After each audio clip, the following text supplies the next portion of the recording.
नमस्कार, मैं अनुपम सिंह और आपका इस चैनल पर स्वागत है। इस चैनल का नाम इंडिका के बारे में दर्शन दिखाऊंगा। दुनिया की जो सबसे पुरानी मंदिर आज तक फंक्शनल में है, जो कि 4th सेंचुरी बीसी में बनी हुई थी, 4th सेंचुरी CE में बनी हुई थी।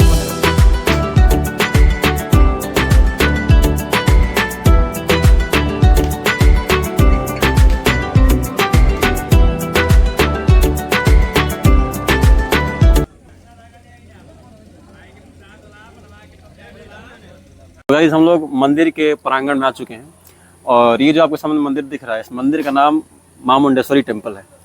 और यह मां मुंडेश्वरी टेम्पल जो है, इस मंदिर की अगर हम ओरिजिन की बात करें तो ये मंदिर हमारा 4th सेंचुरी BC CE से जो है हमारा रिलेट करता है। यानी कि जब हमारा देश में गुप्ता पीरियड चल रहा था, गुप्ता पीरियड माय डियर जो है, ये हमारे देश का वास्तव में जो है वो गोल्डन पीरियड कहलाता है। गुप्ता पीरियड में जब चंद्रगुप्त फर्स्ट हमारे देश के जो इसमें सम्राट के राजा बनते हैं, और इस डायनेस्टी को गुप्ता नाम का पर्सन ने, जिनको श्रीगुप्त भी कहते हैं, उन्होंने एस्टैब्लिश किया।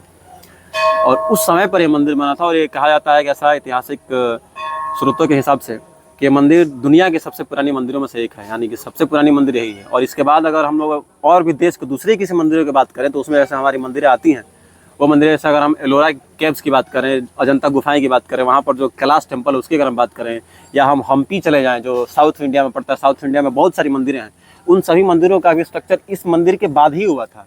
जैसे जो 6th सेंचुरी AD हो गया, 7th सेंचुरी AD हो गया, इन सभी समयों पर जो है मंदिरों का आविष्कार होना शुरू हुआ है। लेकिन ये जो मंदिर है, ये दुनिया की सबसे पुरानी मंदिर है। मगर दुर्भाग्य की बात यह है कि इस मंदिर के बारे में शायद पूरी हिंदुस्तान को नहीं पता है। ये बिहार के कैमूर जिला में स्थित एक मंदिर है, जो कि माता मुंडेश्वरी टेम्पल है। और सिर्फ यहाँ माता मुंडेश्वरी की टेम्पल नहीं है, माता एक्चुअली मुंडेश्वरी माता क्या है, इसके बारे में अगर हम थोड़ा इसी हिंदुइज्म के हिसाब से अगर हम चले यहाँ पर, तो मुंडेश्वरी माता का मतलब इससे है, यहाँ पर रिलेशन ये है कि पहले एक मुंड नाम का एक राक्षस हुआ करता है, जिसे हम डेमोन से राक्षस कहते हैं। तो मुंड नाम का जो राक्षस था, वो इस एरिया में बहुत ज़्यादा आतंक फैला कर रखा था। उस मुंड को मारने के लिए माता शक्ति ने, जो शक्ति माता होती हैं, एक्चुअली वो पार्वती जी से ओरिजिन होता है, दुर्गा माता से उनका ओरिजिन होता है, तो माता शक्ति ने इस मुंड नाम के राक्षस को मारा था, इसलिए इनका नाम मुंडेश्वरी होता है। और इसके साथ साथ इस मंदिर में एक शिवलिंग भी है, एक जो शिवलिंग बनाया गया है इस मंदिर में। और ऐसा पूरा तात्विक स्रोत या ऐसे जो हमारे इतिहास कहता है, या हमारा जो धार्मिक ग्रंथ कहते हैं, कि ये जो शिवलिंग का जिसमें स्ट्रक्चर बनाया गया है, वो प्रभु श्री रामचंद्र जी ने बनाया था। जैसे कि श्री रामचंद्र जी अपने वनवास की यात्रा में जब निकले थे, तो कहीं जहाँ भी वो रेस्ट कर रहे थे, वो वहाँ पर महादेव के बहुत बड़े भक्त थे।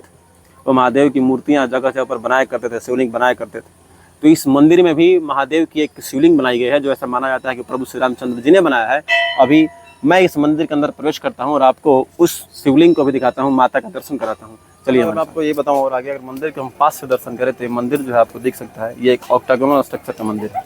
ऑक्टागोनल स्ट्रक्चर का मंदिर यानी कि इस मंदिर के चारों तरफ, ये सर्कुलर नहीं है, सर्कुलर हमें देखने में लग सकता है, लेकिन ये मंदिर जो है ये सर्कुलर मंदिर ना होकर के ऑक्टागोनल मंदिर है। इसके 8 साइड्स हैं इस मंदिर के। और यह मंदिर जो है ये नगारा स्टाइल ऑफ आर्किटेक्चरिंग है। नगारा स्टाइल ऑफ आर्किटेक्चरिंग जो है हमारे देश में 3 तरह के होते थे, जिनमें से ये नगारा स्टाइल ऑफ